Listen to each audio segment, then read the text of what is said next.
El casal de gent gran Vall d'Hebron té 7 parcel·les que cada any se sortegen entre els usuaris. Lo único que hacemos es recibir información, clases de cómo se cultiva y rápidamente nosotros empezamos a trabajar la tierra y cultivamos lo que a nosotros nos gusta de acuerdo a la estación.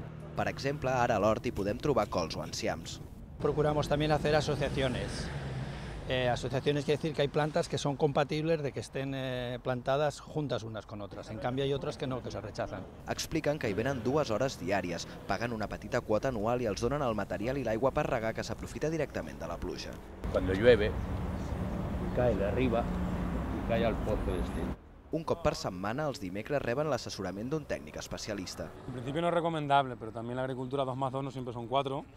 También depende de cómo se han conservado las semillas. En cada sessió es presenta un concepte teòric a l'aula que després s'aplica a la pràctica a l'hort. Donem certa teoria d'agricultura ecològica per evitar sobretot l'ús de pesticides, l'ús de productes químics al fi i al cap, i simplement reutilitzar, simplement també estalviar diners i simplement també cuidar la natura. La idea és que cuidant la terra també es cuida el cos i la ment de qui la conrea. Es tracta de mantenir un hort, fer exercici i establir un espai de relació.